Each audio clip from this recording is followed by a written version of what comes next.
For a long time in my life, I felt like I've been living two different lives. There's the life that everyone sees, and then there's the life that only I see. And in the life that everyone sees, who I am is a friend, a son, a brother, a stand-up comedian, and a teenager. That's the life everyone sees. If you were asked my friends and family to describe me, that's what they would tell you. And that's a huge part of me. That is who I am. And if you're asked me to describe myself, I'd probably say some of those same things. And I wouldn't be lying, but I wouldn't totally be telling you the truth either. Because the truth is, that's just the life everyone else sees. In the life that only I see, who I am, who I really am, is someone who struggles intensely with depression. I have for the last 6 years of my life, and I continue to every day. Now, for someone who has never experienced depression or doesn't really know what that means, that might surprise them to hear, because there's a pretty popular misconception that depression is just being sad when something in your life goes wrong. When you break up with your girlfriend, when you lose a loved one, when you don't get the job you wanted. But that's sadness. That's a natural thing. That's a natural human emotion. Real depression isn't being sad when something in your life goes wrong. Real depression is being sad when everything in your life is going right. That's real depression, and that's what I suffer from. And to be totally honest, that's hard for me to stand up here and say. It's hard for me to talk about. And it seems to be hard for everyone to talk about it, so much so that no one's talking about it. And no one's talking about depression, but we need to be, because right now it's a massive problem. It's a massive problem. But we don't see it on social media, right? We don't see it on Facebook. We don't see it on Twitter. We don't see it on the news, because it's not happy, it's not fun, it's not light. And so because we don't see it, we don't see the severity of it. But the severity of it, the seriousness of it is this. Every 30 seconds, somewhere, someone in the world takes their own life because of depression. And it might be 2 blocks away, it might be 2 countries away, it might be 2 continents away, but it's happening, and it's happening every single day. And we have a tendency as a society to look at that and go, so what? So what? We look at that and we go, that's your problem, that's their problem. We say we're sad and we say we're sorry, but we also say, so what? Well, 2 years ago was my problem. Because I sat on the edge of my bed,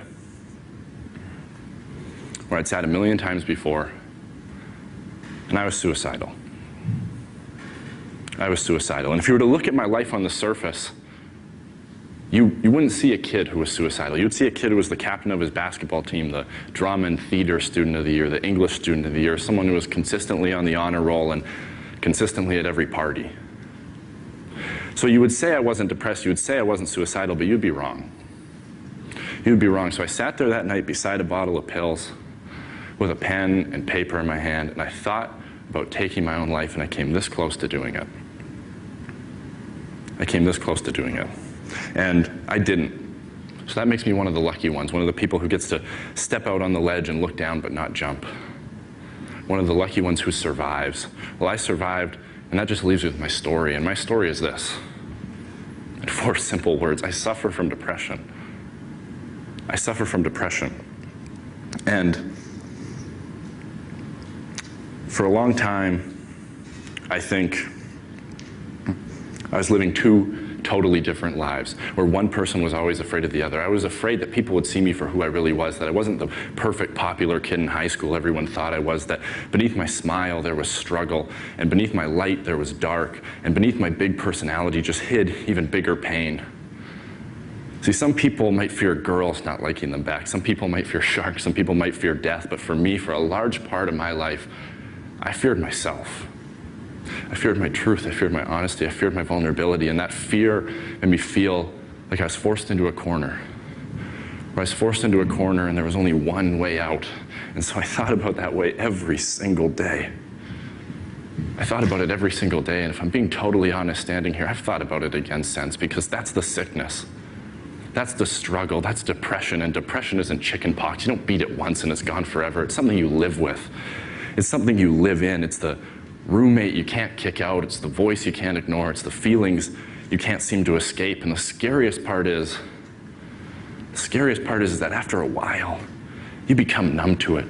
It becomes normal for you. And what you really fear the most isn't the suffering inside of you. It's the stigma inside of others. It's the shame. It's the embarrassment. It's the disapproving look on a friend's face. It's the whispers in the hallway that you're weak. It's the comments that you're crazy. That's what keeps you from getting help. That's what makes you hold it in and hide it. It's the stigma. So you hold it in and you hide it, and you hold it in and you hide it.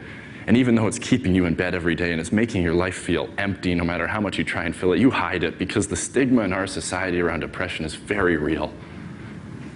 It's very real. And if you think that it isn't, ask yourself this. Would you rather make your next Facebook status say you're having a tough time getting out of bed because you hurt your back? Or you're having a tough time getting out of bed every morning because you're depressed? That's the stigma. Because unfortunately, we live in a world where if you break your arm, everyone runs over to sign your cast. But if you tell people you're depressed, everyone runs the other way. That's the stigma. We are so accepting of any body part breaking down other than our brains. And that's ignorance. That's pure ignorance. And that ignorance has created a world that doesn't understand depression, that doesn't understand mental health. And that's ironic to me because depression is one of the best documented problems we have in the world, yet it's one of the least discussed. We just push it aside and put it in a corner and pretend it's not there and hope it'll fix itself. Well, it won't. It hasn't, and it's not going to, because that's wishful thinking. And wishful thinking isn't a game plan, it's procrastination, and we can't procrastinate on something this important. The first step in solving any problem is recognizing there is one. Well, we haven't done that. So we can't really expect to find an answer when we're still afraid of the question. And I don't know what the solution is. I wish I did, but I don't. But I think it has to start here. It has to start with me. It has to start with you. It has to start with the people who are suffering, the ones who are hidden in the shadows. We need to speak up and shatter the silence. We need to be the ones who are brave for what we believe in, because if there's one thing that I've come to realize, if there's one thing that I see as the biggest problem, it's not in building a world where we eliminate the ignorance of others. It's in building a world where we teach the acceptance of ourselves. We're okay with who we are, because when we get honest, we see that we all struggle and we all suffer, whether it's with this, whether it's with something else. We all know what it is to hurt. We all know what it is to have pain in our heart, and we all know how important it is to heal. But right now, depression is society's deep cut that we're content to put a Band-Aid over and pretend it's not there. Well, it is there. It is there, and you know what? It's okay. Depression is okay. If you're going through it, know that you're okay. And know that you're sick. You're not weak. And it's an issue, not an identity, because when you get past the fear and the ridicule and the judgment and the stigma of others, you can see depression for what it really is. And that's just a part of life. Just a part of life. And as much as I hate some of the places, some of the parts of my life depression has dragged me down to, in a lot of ways I'm grateful for it. Because yeah, it's put me in the valleys, but only to show me there's peaks. And yeah, it's dragged me through the dark, but only to remind me there is light. My pain, more than anything in 19 years on this planet, has given me perspective. And my hurt's forced me to have hope and to have faith. Faith in myself, faith in others, faith that it can get better, that we can change this, that we can speak up and speak out and fight back against ignorance, fight back against intolerance. And more than anything, learn to love ourselves. Learn to accept ourselves for who we are, the people we are, not the people the world wants us to be. Because the world I believe in is one where embracing your light doesn't mean ignoring your dark. The world I believe in is one where we're measured by our ability to overcome adversities, not avoid them. The world I believe in is one where I can look someone in the eye and say, I'm going through hell. And they can look back at me and go, me too, and that's okay. And it's okay, because depression is okay. We're people. We're people, and we struggle, and we suffer, and we bleed, and we cry. And if you think that true strength means never showing any weakness, then I'm here to tell you, you're wrong. You're wrong because it's the opposite.